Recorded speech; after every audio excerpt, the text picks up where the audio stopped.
filmando! De novo. E aí, pessoal? Bom dia! Bom dia! Bom! Edita essa parte. Bom! Take two! Bom, vamos lá, gente.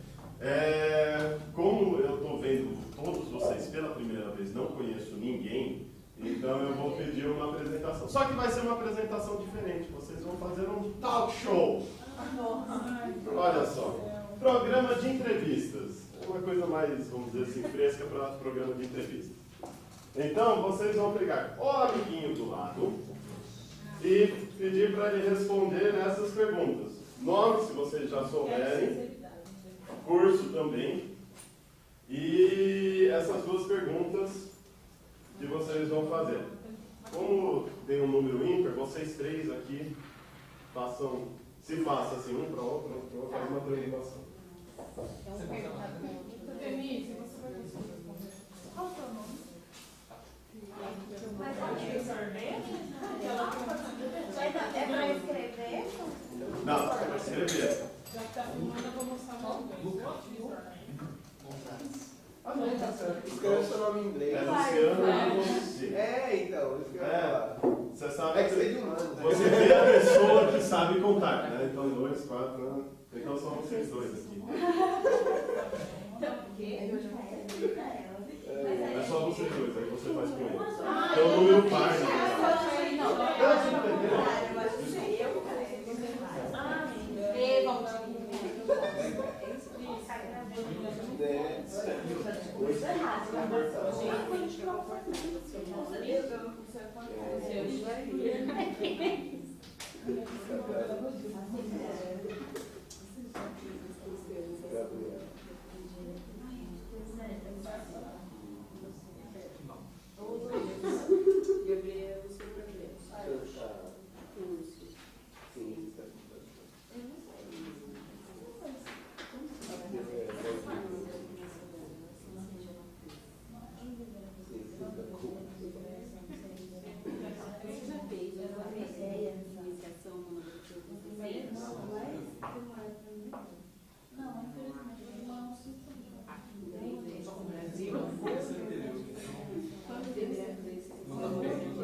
Manja a vida, o universo tudo mais? Sim.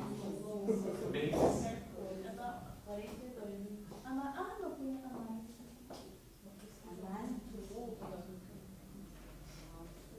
Nossa, bem profunda, né? Não sei. Não sei, talvez. Fica de cozinha.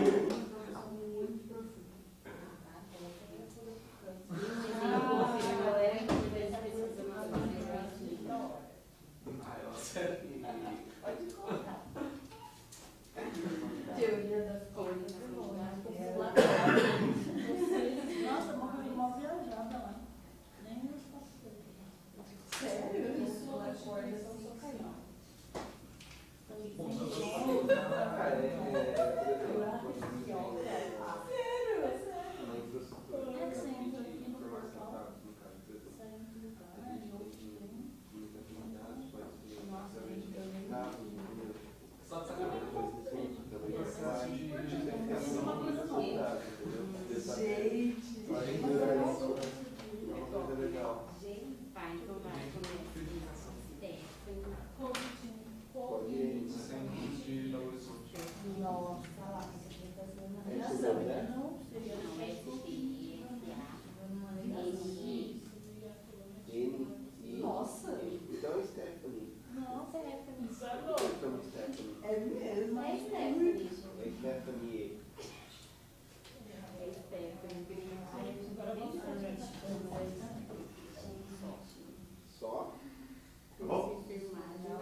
Os meus não todas ainda.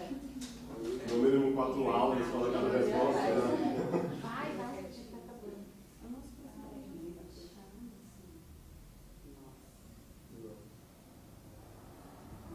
Você já fez fazer?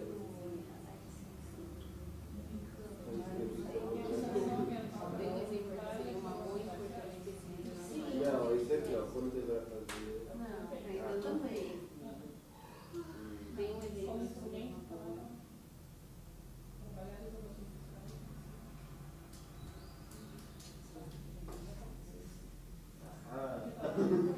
A equipe de enfermagem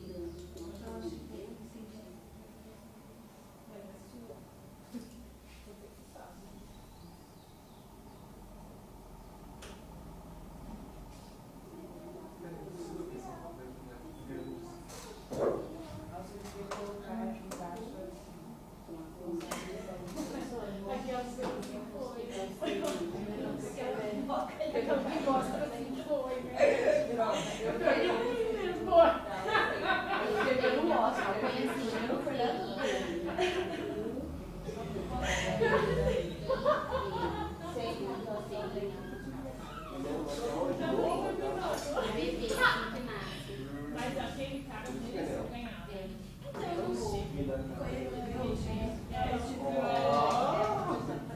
Nossa, Pronto? você assistiu da hora? Chamaram? Peraí, só mais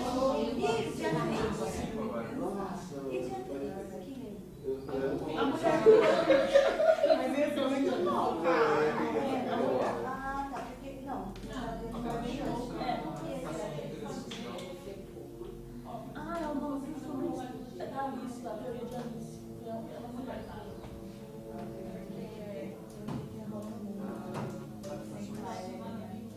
Eu não assisti nenhum desses filmes novos. Eu não sei se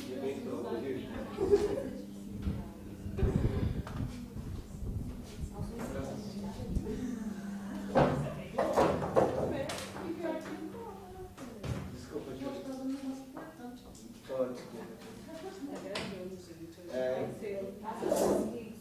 Tem que me perdoar. Você não pode dar um tapa na minha cara. Vamos lá. Quem acabou, acabou. Quem não acabou, pensa rápido quando chega a tua vez. Quem quer começar apresentando um amiguinho? Eu posso. Por favor. O meu amigo é o Luciano. Ele é do curso de Ciências da Computação. Ele não fez iniciação nem monografia nem TCC. E ele vai começar a fazer em 2017. Aí a pergunta é, dê um exemplo do que seria uma boa e importante pesquisa na sua área de conhecimento. Ele respondeu que comunicação de dados. A outra pergunta, dê um exemplo do que seria uma pesquisa da hora, muito louca, sobre qualquer coisa. Ele falou, como fazer receitas maravilhosas. Gastronomia. Tá. Comunicação de dados? O que da comunicação de dados? Na parte de infraestrutura, assim, por exemplo, como que é feita a comunicação por meio sem fio, por exemplo, entendeu? Quando se fala de wireless, entendeu? E melhorar isso aí. Melhorar isso daí. Tá bom. Quer apresentar? O nome dela é Valdirene. Valdirene, oi Valdirene. É Stephanie Brito Braz. Ela faz É Brito. codinome. Valdirene, desculpa. Valdirene. O curso é enfermagem. Ela está fazendo TCC. Pelo menos é o que ela disse, né? Começou. Eu vou começar agora. Vai começar agora. Aí, né, o que seria uma boa, importante pesquisa na área de conhecimento, ela colocou a equipe de enfermagem lidando com a família que possui luto em UTI, que seria UTI neonatal, né, que é quando tipo neo é de novo e natal é de nascimento, então seria UTI de bebês. E aí deu um exemplo de uma coisa de uma pesquisa que seria muito boa. Ela deu a pílula que você toma de um dia e você está magro. Na descoberta de uma pílula, super emagrecimento. Aí, ia ser muito louco mesmo. É muito louco. Tá? Ia resolver problema de O meu, parte da população. não engorda. Fantástico. Muito boa, né? Gostei da pesquisa. Quem que é o próximo? Minha amiga é a Bárbara, Bárbara. ela faz biologia. Ela no momento não faz TCC na iniciação ou monografia, só procrastina. Sabe, por exemplo. O TCC ela não sabe quando vai fazer, porque ela acabou de entrar no curso. E uma boa pesquisa seria ecologia da população. Mas uma que ela acha muito da hora é etnobiologia. Tá.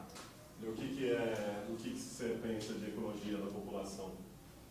Bom, é que o meu departamento de foco, o nosso foco maior é de ecologia, de comunidade, de populações. Então, ecologia de populações achar meios cabíveis para se praticar ecologia no meio populacional, não tão como eles pensam, né? Não tão utopia, mas meio pra gente mesmo. De entender e praticar. E a etnobiologia é alguma coisa voltada para os conhecimentos populacionais de biologia mesmo. Por exemplo, quando a sua avó sabe que o chá de boldo é bom para dor de estômago. Legal. Então, é a biologia voltada para isso. Entendi. Conhecimentos da população. Legal, legal. Bacana. A minha amiga Julie, Juliane, ela faz engenharia física, não está fazendo, nem fez TCC ainda e não sabe também quando vai fazer. Um exemplo de uma boa pesquisa na área é a teoria das cordas. Biomecânica, a biomecânica é a teoria das cordas. Não, é diferente. Ah, é outra coisa? Peraí, o que é? É Biomecânica. Biomecânica. O que da biomecânica? O que é? Não, mas o que dentro da biomecânica, o que é legal de pesquisar? Não, isso é algo que seria importante, porque não sei, tá todo mundo falando de engenharia da medicina, isso, aquilo, então isso é uma tendência. Mas o que eu acho da hora é outra coisa. O que ela acha da uma pesquisa muito louca seria a análise de estruturas mecânicas. Não tem ideia do que seja isso. Análise de estruturas mecânicas, ok. O que você gosta? Estéreo. Isso, essas coisas. Entendi. Já fez resistências materiais? Ainda não. Não. Legal. Quem mais? Eu posso. Bom, a minha amiga é a Denise da Silva, o curso dela é Gestão e Análise Ambiental.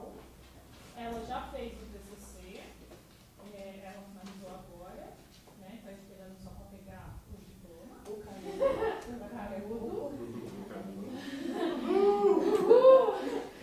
Vai ser a colação dela dia 27. Fala, Denise, meio-dia. Às 12 Estão horas. todos convidados, né? Todos convidados. A gente vai subir no YouTube, tá todo mundo convidado, quem estiver assistindo, né? Dá um curtinho. Não curtiu o favorito, né? Tem um evento no Facebook que a gente vai compartilhar. Então, aí ela falou uma boa pesquisa, né? Na área do conhecimento dela. Então, seria uma educação ambiental e a sua inserção nas relações sociais cotidianas. Ela não alguma coisa? Não? Quer complementar alguma coisa? Relações sociais do cotidiano? Não, Não, relações cotidianos, assim, que eu acho que isso seria importante, a educação ambiental, estar presente, assim, no seu dia a dia, em todas as ações que você faz. Como fazer, como viabilizar, coisas que vão nessa tocada. Entendi. Muito bom.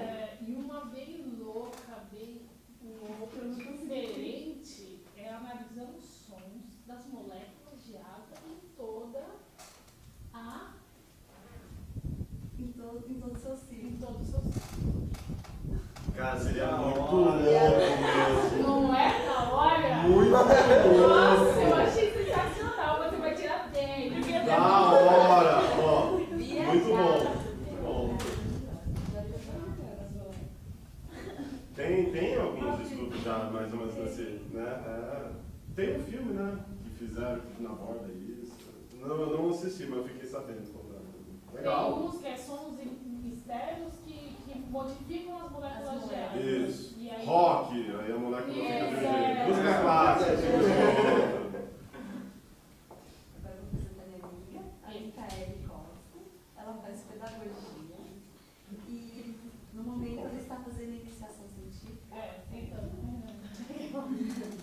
Ela tá? E ela pretende fazer o TCC dela daqui a 3 anos. Uhum. E um exemplo que ela deu de uma boa oportunidade de pesquisa na sua área de conhecimento é sobre o desenvolvimento do ensino e as suas relações nas primeiras fases de vida. E não sei se você quer comentar alguma coisa. É mais assim, pensando no ambiente escolar mesmo, como que o ensino influencia nas...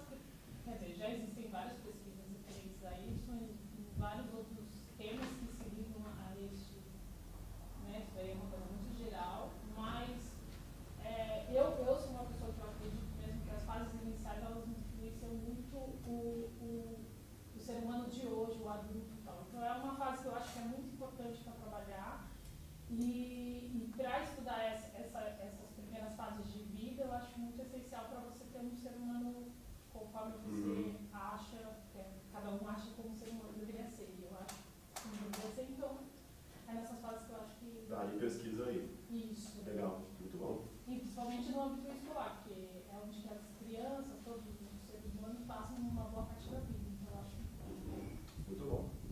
E eu, pesquisa muito louca. Sobre a linguagem dos seres vegetais e a sua constituição vegetal como seus seres, né? Vou ler de novo. A linguagem dos seres vegetais e a sua constituição vegetal como seres cognitivos, vivos e atuantes. Nossa. vivos e atuantes. Você vai matar do coração os vegetarianos, hein?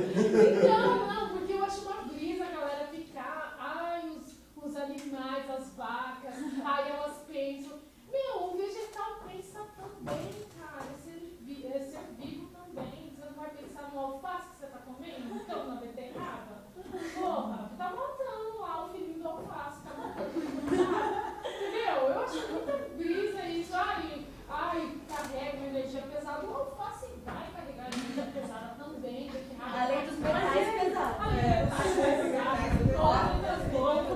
Nossa, eu tenho uma raiva desse discurso. Não tem noção. Dá pra ver? Uma certa animosidade aqui, eu senti assim uma energia negativa vindo daqui. Tudo bem. A gente vai evitar tocar no assunto, por via das dúvidas. Vamos discordar aqui, vamos Tem o brigadeiro que você vem. O brigadeiro é super positivo.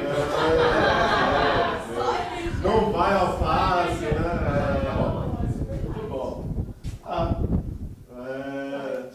É interessante que, na verdade, você colocou um pressuposto aí na tua pesquisa, que é os vegetais têm linguagem. E quando você fala linguagem, você já está partindo do pressuposto que eles têm. Pode ser que uma outra pesquisa seria, isso é uma hipótese, poderia ser anterior. Eles têm linguagem, e aí a gente começa, tem linguagem, mas eles têm autoconhecimento, eles têm autoimagem, não tem, como é que funciona? Exato. Vocês. Meu amigo é o Luca Gonzalez. Luca Gonzalez. Gato de botas. Ele faz arquitetura e eu fiquei pensando, uma pessoa faz arquitetura, vou fazer aqui hoje, não sei. Mas é bom. Aí você não perguntou pra ele, assim, tipo, já que estamos num talk show aqui. Tinha 24 questões pra responder. Essa não é importante. Ok. Aí ele não faz iniciação ainda, nem TCC, vai demorar um pouco ainda. Acho que é no último ano, ele falou que vai fazer o TCC. E aí um exemplo que seria uma pesquisa importante na área de conhecimento dele é alternativas para habitação de interesse social no Brasil.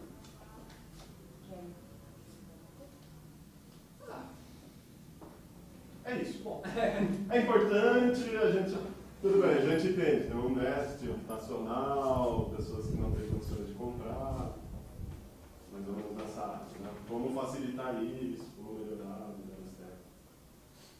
E uma pesquisa da hora, muito louca, eu nem sei o que é, então a gente vai explicar. ele explica, com Ele vai certeza. explicar, com certeza, o processo de gentrificação do centro de Belo Horizonte. Centro de Belo Horizonte, eu acho que todo mundo entende. Gentrificação de pessoas. Não, o que é? Bom, existem N variáveis no processo de gentrificação, mas em linhas... Gentrificação.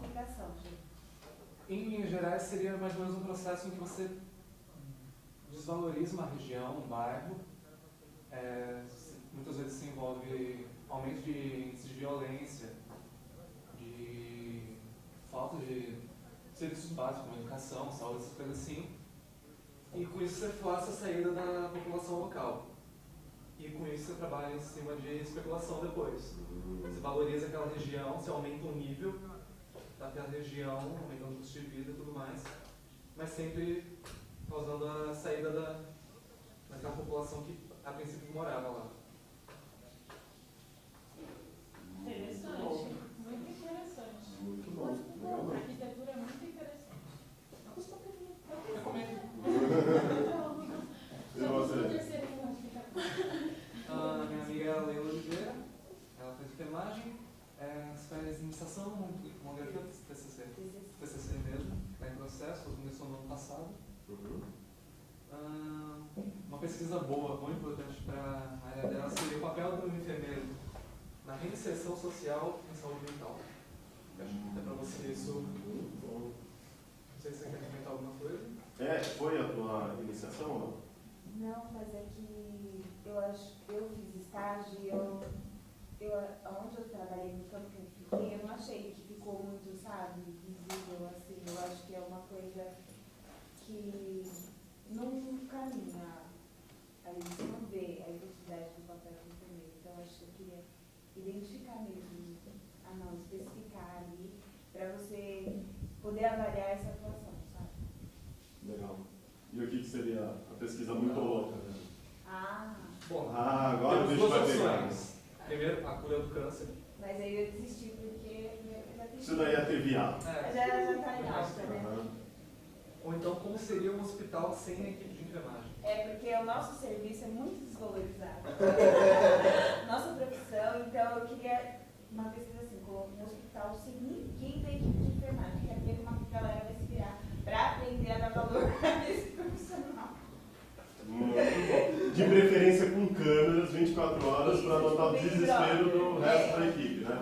Muito bom, né? Talvez tenha alguns componentes éticos aí que a gente tenha que discutir, mas realmente é uma... Inclusive é fácil de pensar. É só pegar um hospital e tirar a equipe de enfermagem, pronto, né? Você já tem o desenho experimental aí do negócio e aí a gente vai ver. Vamos lá, vamos pegar os caderninhos e anotar o que acontece.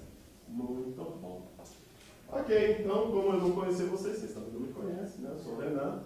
Coloquei esse nome de aspectos introdutórios da pesquisa científica, porque eu vou falar mais do fazer científico do que uma discussão mais teórica, que tipo de pesquisa. Dentro da pesquisa científica, quando a gente vai fazer uma pesquisa científica, incluindo TCC, iniciação, monografia e tal, tem alguns passos mais ou menos comuns, mais ou menos ordenados, que a gente vai desenvolver. E desses passos iniciais que eu vou conversar com vocês. Basicamente, esta apresentação, essa oficina foi planejada em cima deste livro, do Sérgio Vasconcelos Luna, Planejamento de Pesquisa e Introdução, da série Trilhas, que é mais ou menos equivalente à série Pequenos Passos, né, Primeiros Passos, da Duque, de São Paulo, de 2000. Quem quiser se aprofundar um pouco, retomar coisas, é um livro muito interessante de se ler. Muitas coisas que eu vou abordar aqui estão aqui nesse livro. E é isso aí. Ó, existem algumas formas de se conhecer o mundo. Quem fez aqui a CIEC? Qual? De Economia Solidária. Eu fui até monitor. Você foi até monitor. Tá se achando. Ótimo. Não foi uma Qualquer dúvida, vou tirar com você. sim. Vocês provavelmente vão lembrar um pouco de uma aula, especificamente, que a Ana Lúcia deu para vocês, sobre formas de conhecer o mundo. Vou começar com uma historinha aqui, vou contar uma história. Então, é uma lenda escandinava, que antes de existir o tempo, havia um lugar de nevoeiro e gelo chamado Niflheim, ou qualquer coisa do tipo. Do outro lado, havia Muspelheim, onde demônios e gigantes do fogo moravam. O fogo de Muspelheim eventualmente derreteu o gelo de Niflheim, que pingou e formou uma vaca gigante, chamada Albuna, e um gigante gelado chamado Ymir. Mais gigantes cresceram a partir do suor da axila de Ymir e foram amamentados por Albuna, que criou mais gigantes também por blocos de gelo saudável. Esses gigantes acasalaram e deram à luz ao deus Odin. Já ouviram falar do Odin? Quem assistiu Thor já ouviu falar do Odin. E seus irmãos. Odin e seus irmãos mataram Ymir e a terra foi feita a partir de sua carne. O céu de seu crânio, o mar de seu sangue, as nuvens de seu cérebro, as montanhas de seus ossos e as árvores de seu cabelo. Odin construiu Asgard como uma morada para os deuses e a ligou a Midgard, terra, por uma ponte de arco-íris chamada Bifrost. As larvas do cadáver de Ymir se tornaram anões que ficaram abaixo da superfície da terra, no que restou do corpo do gigante. Os deuses encontraram 2 troncos de árvore em Midgard e deram vida a eles, criando Ask e Embla, o primeiro homem e a primeira mulher. Que tipo de conhecimento é esse? Oi?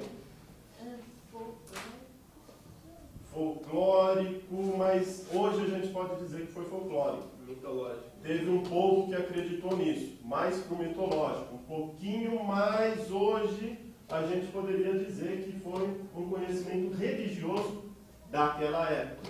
Os vikings acreditavam nisso, o que seria muito próximo das religiões que a gente tem. Os vikings tinham as deles, assim como os gregos tinham as deles e tudo mais. Este conhecimento religioso é uma forma de conhecer o mundo, com a sua função e o seu próprio funcionamento. Não necessariamente está certo ou errado, é uma forma diferente de conhecer o mundo. Existe também um outro, por exemplo, Penélope estava com uns dias com dor de cabeça. Notando o abatimento da filha, um almoço de família, seus pais perguntaram o que ela tinha. Ela falou, faz uma semana que eu estou com dor de cabeça hoje. Ela vai, ela volta, mas ela está em mim o tempo todo, estou cansada disso. Aí a mãe falou, toma uma aspirina, se você não melhorar, aí a gente vai no médico. Aí a avó resmungou assim, isso daí não funciona, vou fazer uma garrafada de Angélica, e você vai ficar nova. Que tipo de conhecimento é esse? Crença. Um pouquinho popular. Angélica aí, a aspirina, neste caso, também é popular, senso comum. Se você está com dor de cabeça, toma aspirina. Se não passar aí que a gente vai para o médico. Então, seria diferente, por exemplo, se o médico passou a aspirina. Porque aí é um conhecimento técnico sendo colocado no momento da consulta, que aí chegou-se à conclusão que a aspirina vai resolver o caso. Mas o que ela tem não é isso, por exemplo. Poderia ser dengue. Então não é aspirina que você vai tomar, é outra coisa. Só que o senso comum diz, você está de um jeito que a aspirina vai resolver. E aí, às vezes, isso pode ser um problema sério. Mais uma vez, é uma forma de se conhecer o mundo, é uma função que, inclusive, dá um ordenamento para o mundo que a gente tem. As pessoas viveram por muito tempo uma certa ordem também por causa disso. Por causa do conhecimento de senso comum tradicional que colocou a gente para frente. O último, conhecem Guernica? Guernica. É um quadro pintado pelo Picasso em 1937 por ocasião da expedição Arnica, a planta. Guernica, isso. A ocasião da Exposição Internacional de Paris. É representativa do bombardeio da cidade espanhola de Guernica pela Luftwaffe, no mesmo ano, a Força Aérea Alemã. Esse quadro foi feito também com o objetivo de passar para os que vissem, o que ele estava sentindo, o autor, o Picasso. Um vazio por dentro de si, um conflito, uma guerra consigo mesmo, buscando resposta para a sua vida amorosa. Toda vez que Picasso via o quadro, ele pensava consigo mesmo, será que o meu problema é maior que essa guerra? Em um comentário sobre o quadro, Picasso falou assim, não, a pintura não está feita para decorar apartamentos, ela é uma arma de ataque e defesa contra o inimigo. Olha o Guernica aí. É um um grande painel, se não me engano tem 15 metros de extensão, está em Madrid. Algumas pessoas relatam que é uma coisa muito emocionante. Algumas pessoas choram ao chegar e ver o Guernica e toda a emoção que ele passa. Que tipo de conhecimento é esse? Artístico. Artístico. Matou. Conhecimento artístico. Conhecimento artístico. Ainda bem que ele parou, né? Ele parou antes. Você pegou isso, né, cara? Exato, artístico. E o artístico ele tem uma forma peculiar de ver o mundo, de atuar no mundo. Inclusive, por exemplo, a pessoa que me relatou, quando chegou no quadro, viu o quadro e começou a chorar, é um conhecimento absolutamente intuitivo. Ela sabia um pouco da história, ok. Ela já tinha visto o quadro, que nem vocês estão vendo, ok. Só que naquele momento, ver o quadro naquela condição foi algo muito mais forte e ela sentiu uma emoção muito grande. É uma forma de a gente conhecer o mundo e, particularmente, os artistas expressam,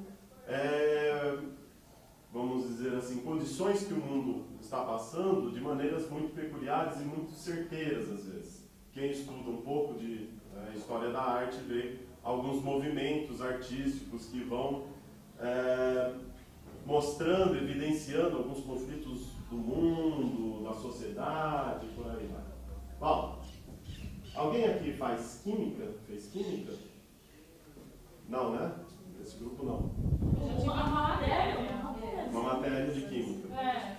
Tá, vocês sabem da história do Pasteur? Luiz Pasteur? O Luiz Pasteur eu lembro o nome dele. O nome dele. Deixa eu ver, ele foi um químico, né? Muito bom. Que criou a pasteurização, exatamente. Então, mais uma historinha. Eu não gosto de dizer. Né? Tá bom. Pasteur, o que o Pasteur fez? Uma das coisas que o Pasteur fez. Havia em linhas gerais, uma teoria que vinha desde Aristóteles, que as próprias, até onde eu sei, os micro-organismos estavam por aí.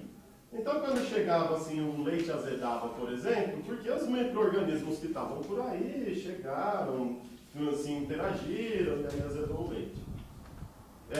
E aí o Pasteur fez um experimento um pouquinho revolucionário na época, que ele pegou um desses vidros químicos, chamado pescoço de cisne, se não me engano, que basicamente é um vidro que ele vai com uma boca, vai ficando bem fininha, faz uma curva. Ele ferveu um caldo nutritivo, matou todos as possíveis bactérias que estavam lá, tal, e o vidro fica aberto, só que com uma pontinha aberta bem aqui na ponta. O que aconteceu? Nada. Não aconteceu nada, estava tudo morto lá, não houve contaminação e tal. E aí, com isso, quando ele quebrou o vidro, que aí viu que o depósito de micro-organismos tinham ficado numa das curvas do vidro e tal, ele colocou, e aí sim, azedou o negócio, viu que se criou uma cultura.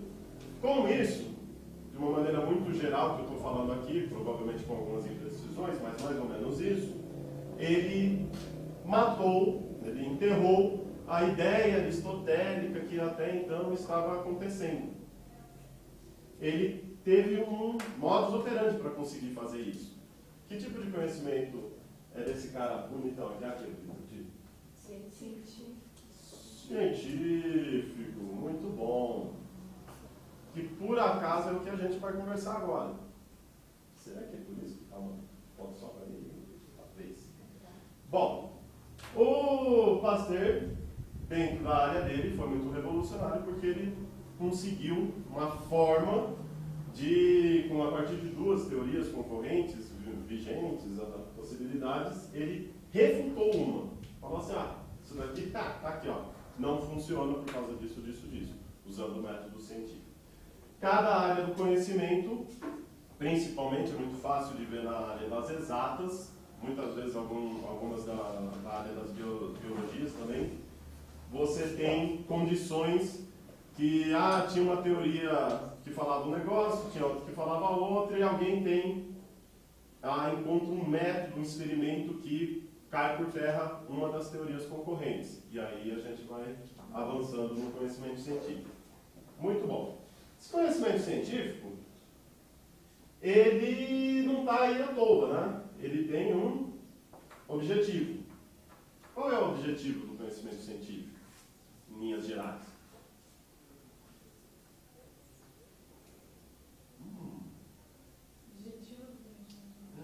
Estou vendo que vocês foram mesmo lá no CIEP, hein? Qual é um objetivo da ciência? A gente pode pensar, é o que a gente diria de formulação de leis. Bem entre aspas, porque a gente usava muito antigamente a questão das leis, as leis de Newton, as leis... E aí a gente notou, conforme o conhecimento foi avançando, notou-se que não era bem lei, algo imutável. É uma condição que a gente consegue um nível de descrição o mais acurado possível dentro de um limite de tempo. Oi. Não, estou pensando no que você Sério. Não é. Beleza. Falou. Tranquilo. Então, esse tipo de descrição, da gente encontrar como é que o mundo funciona, descrever como é que o mundo funciona. Eventualmente, a gente descreve mais ou menos, a gente descobriu uma lei, é sempre assim que funciona. Por exemplo, leis de Newton. Ele dá conta muito bem dentro de um certo, vamos dizer assim, um certo leque entre o espaço e o tempo. Coisas muito rápidas ou coisas muito pequenas, muito grandes eu não sei. As leis de Newton já não funcionam. E aí a gente começa uma outra área do conhecimento, por exemplo, a física quântica. Né? Outra coisa importante do conhecimento científico. Por que o Pasteur ele conseguiu matar a outra teoria? Refutar a outra teoria. Ele tinha muito controle. A partir do controle de variáveis, a gente começa a pensar em predição. Quanto mais acurado isso, mais a gente tem possibilidades de intervir no mundo a partir do conhecimento científico. Além disso, o conhecimento científico também tem alguns critérios de validação. Por exemplo, como no caso do Pasteur, refutação. Eu tinha uma teoria que dizia que o mundo funcionava assim. O que o Pasteur fez? Ele falou assim, não funciona. E eu provei por quê. Ele refutou a outra teoria. Aí quando vocês vão atrás de alguns filósofos da ciência, eles vão falar assim, olha, ciência funciona assim, ciência funciona assado, o critério da ciência é assim, assado. Um dos critérios, por exemplo, de um dos filósofos da ciência, bem conhecidos, que eu tive a oportunidade de ler um pouquinho, filósofo alemão chamado Karl Popper. O Popper falava, uma das coisas dele era, olha, uma boa teoria, ela proíbe certas coisas. Quanto mais ela proíbe que os fenômenos ocorram de determinada maneira, melhor essa teoria. Por quê? Quando eu estou falando que algo não pode acontecer, eu posso testar em todos os sentidos, no maior leque possível de situações, até chegar naquela situação que eu falo assim, refutei, dentro do que a teoria mesmo está falando. Né? Então, a refutabilidade é normalmente um critério importante do ponto de vista científico. Outro critério, como a gente está falando, é o grau de controle sobre as variáveis. E reparem no termo grau. A gente sempre vai tentar controlar determinadas coisas, mas, por exemplo, muitas vezes algumas coisas simplesmente escapam do nosso grau de controle. Um exemplo bem fácil disso daí.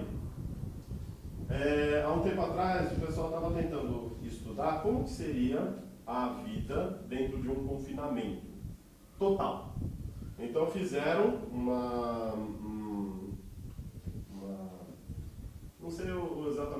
fenômeno, mas era uma bolha de sobrevivência que as pessoas que estavam lá dentro tinham que fazer tudo. Plantar sua comida, montar a dinâmica da sociedade interna, tinha que fazer tudo, não podia ter contato com o mundo externo. Depois de um tempo, o que aconteceu? Isso começou a falhar. As pessoas começavam a arrumar outros meios de ter contato com o mundo externo. O que aconteceu? Este controle foi para o espaço. No que foi para o espaço, o experimento inteiro foi para o espaço. Porque justamente a gente estava querendo ver os caras funcionando sem contato. Teve contato, houve uma contaminação aí, pronto, você já ferrou com o experimento. Um grau de controle que a gente não consegue ter totalmente, muitas vezes, né? Normalmente a gente não tem um grau de controle total, são experimentos principalmente relacionados a ciências sociais.